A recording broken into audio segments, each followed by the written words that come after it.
E. I never thought this would happen to me. I never thought I would be the one caught in something so forbidden, so out of my control. But I am. And I'm here, telling you this story because I need to make sense of it. To understand why everything changed the moment I caught my husband's son in the most awkward moment of my life. You might think you know where this is going, but trust me, you don't. You have no idea. What would you do if you found yourself in the middle of a situation that could tear your entire world apart? Let me take you there. The first time it happened, I thought it was a mistake, a one-off. But now, I know better. I can't stop thinking about it. And neither can he. It was just another night. Another night alone in the house, waiting for Daniel to come home from his trip. The air was thick with a strange tension, like something was about to break, something I couldn't name. And then, the doorbell rang. My stepson, Chris, was standing there. I hadn't expected him. He'd come by before, but something about him today seemed different. "Hey, Chris," I said, trying to keep my voice steady. "What's up?" "Just thought I'd come hang out," he said, his voice a little quieter than usual. I noticed how his eyes lingered on me, just a bit too long. I thought maybe I was imagining it. I let him in, and we sat down in the living room. But as we talked, I couldn't shake the feeling that something was off. His eyes wouldn't leave me. They were dark, intent, as if he was trying to figure something out about me. And then I saw it, the moment that would haunt me. The slight shift in his posture, the way he seemed to be leaning just a little too close. It wasn't obvious, but it was enough to make my skin crawl. I could feel the air between us grow heavier. My chest tightened. Was this what I thought it was? I tried to ignore it. I thought, no, it's nothing. But every time our eyes met, I couldn't escape the feeling that he was seeing something in me, something that shouldn't be there.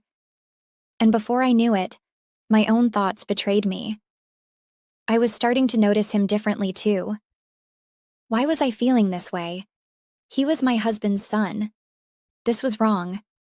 But no matter how many times I told myself that, the tension wouldn't go away. So when he excused himself to go to the bathroom, I stayed behind, my heart racing. I glanced over at his phone, which was sitting on the couch next to me. I don't know why I picked it up, but I did. And then I saw it. A message. From him. To me. "Can't stop thinking about you." My breath caught in my throat. It felt like the world was spinning around me. I couldn't breathe, couldn't think. I knew I had to put the phone down, but I couldn't. What was he saying? What was he implying? I didn't know how much time had passed when Chris returned, his face flushed. As if he knew I'd seen everything. His eyes avoided mine, but it was too late. The damage had been done. And that's when he said it. He was trying to act normal, but the way his voice trembled gave him away. "Look, I didn't mean for you to see that. I'm sorry, okay? I don't know what came over me." There it was again. The words I didn't want to hear. The truth I wasn't ready to face. "Chris," I whispered, barely able to look at him. "What do you mean by that?" "I don't know," he said, almost frantic now. "I didn't plan on this happening. I don't know why I feel this way, but I do." I felt a knot in my stomach, a mixture of guilt, confusion, and something else I couldn't quite name. Was it desire? Was it anger? But when he reached out to me, when his hand brushed against mine, I couldn't pull away. Not yet. I wasn't sure what he was waiting for. Maybe an invitation. Maybe a sign that this wasn't completely wrong. Maybe he wanted me to acknowledge what was happening between us, but I couldn't. I couldn't let it be real. "Chris," I said again, trying to pull myself together. "You have to leave. Now." But he didn't move. He stood there, frozen in place, his eyes locked onto mine, and for a brief moment, I felt it. The electricity. The pull. I shouldn't have been feeling this way. I shouldn't have been letting him get this close. But something about the way he looked at me, it made it impossible to resist. I pushed him away, my hands shaking, my heart pounding in my chest. This couldn't happen. This couldn't happen. But he didn't leave. Not right away. "I'm sorry," he repeated. "I didn't mean to make it weird. I don't know what's going on with me." His words didn't make sense. They didn't make it better. They just left me more confused. I knew I should be angry. I should be repulsed. But as he stood there, his chest rising and falling with every breath, I realized something. This wasn't just about him. This wasn't just about us. I couldn't keep pretending. The more I tried to push him away, the more I felt myself being pulled in. And when he stepped closer again, my instincts, my body, betrayed me. I let him. His lips were soft, hesitant at first, as if he was waiting for me to stop him. But I didn't. I let it happen. The kiss god, it was like an electric current surged through me. I had no control over my reactions, no control over the heat that flared between us. It wasn't love. It wasn't lust. It was something darker, something we shouldn't have been feeling. When I finally pulled away, we both stood there, silent. Neither of us knew what to say, but we both knew that the line had been crossed. There was no going back from this. "I'm sorry," he whispered again. "I didn't mean to hurt you, but I can't stop thinking about you. I never could." And that's when it hit me. The words, the moments, the intensity of everything that had just happened. This was no accident. It was deliberate. And now neither of us could walk away from it. Now I don't know what happens next. I don't know what I should do. All I know is that I've crossed a line I can never uncross. And that line wasn't just with him, it was with myself. How could I have let this happen? The truth? It feels like the world is crashing down on me. My husband is gone. But my stepson? He's never been closer. And every moment that passes, I feel the weight of what we've done, and the unbearable pull to do it again. But I can't. I shouldn't. This isn't just a mistake. It's a game changer. I don't know what's going to happen next. But one thing is for sure. My life will never be the same again. It wasn't just the kiss that changed everything. It was the aftermath, the way things felt afterward that made my entire body tense. Every time I tried to look at Chris, I saw a different version of him. No longer my husband's son. He was someone else entirely. Someone I shouldn't have felt this way about. But I did. I couldn't let it go. I couldn't get it out of my mind. My body hummed with that lingering electricity.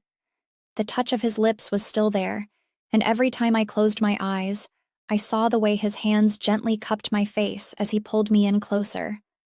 I could still feel his breath on my skin. What had we done? But then there was that voice. The voice in the back of my head telling me it was just a mistake, that I could move past it, that I could pretend it never happened. But could I? The next few days felt like a blur. Every moment I spent alone, I thought about it, about him, about us. I couldn't escape it, even if I tried. And then came the moment that made everything worse. It was a few days later, and Daniel was coming back from his business trip. My husband, the man I loved, the man who had no idea what had happened in his absence. But I wasn't ready. I wasn't ready to face him knowing what I knew about his son. And neither was Chris. The tension between us was unbearable when Daniel walked in the door. Chris hadn't been home long, and I knew we knew everything had already changed. Chris avoided eye contact. He didn't look at me at all, and I couldn't help but wonder if he was doing it to protect us or to protect himself. "Hey guys," Daniel called out, throwing his suitcase down. He smiled, like everything was normal. But it wasn't. I wanted to say something, anything, to break the silence. But I couldn't. Every time I looked at Chris, my heart did this strange flip in my chest, This wasn't just about us anymore. It was about a secret that had grown too large for me to ignore. And then Daniel sat down next to me. He didn't even know that the walls we had carefully built around our lives were crumbling. Later that evening after dinner, I found myself alone in the kitchen, cleaning up. I heard footsteps behind me and turned around to see Chris standing in the doorway. His face was tight with something I couldn't name. Fear, guilt, maybe even regret? "Can we talk?" he asked softly.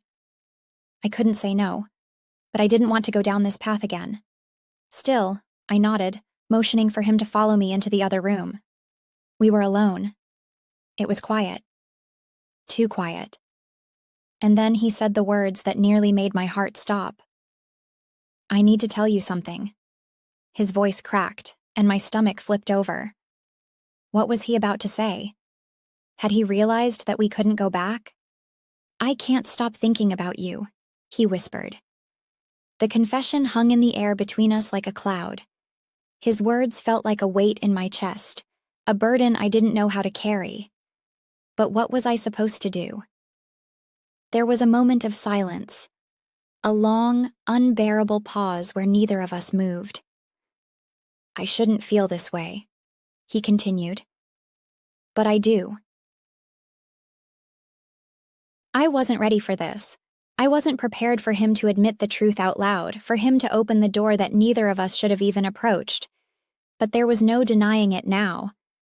My thoughts scrambled, and for the first time, I realized something. This wasn't just about him anymore. It was about me. It was about the choices I had made. The path I'd walked without even realizing where it would lead. And now that path had taken us both to this place.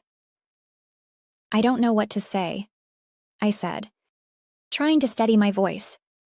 "You're my husband's son, Chris. This isn't right."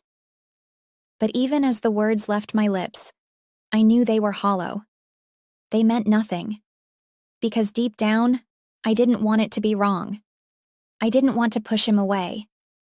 But this couldn't happen. Not like this. Not now. Still, the pull between us was undeniable. It was like gravity impossible to ignore. Chris took a step closer. I couldn't breathe. The space between us felt smaller, tighter. The air was thick with tension. "I'm sorry," he said, his voice full of desperation. "I didn't mean for this to happen, but I can't stop myself." I took a deep breath, trying to steady myself. I felt dizzy, sick, but also something else, something I didn't want to admit. "We can't do this," I said, almost pleading. "You're family." But he didn't move away. Instead, he reached out and touched my arm. His hand was warm, and I could feel the heat radiating off of him. My body screamed at me to step back, but I didn't. I just stood there, frozen.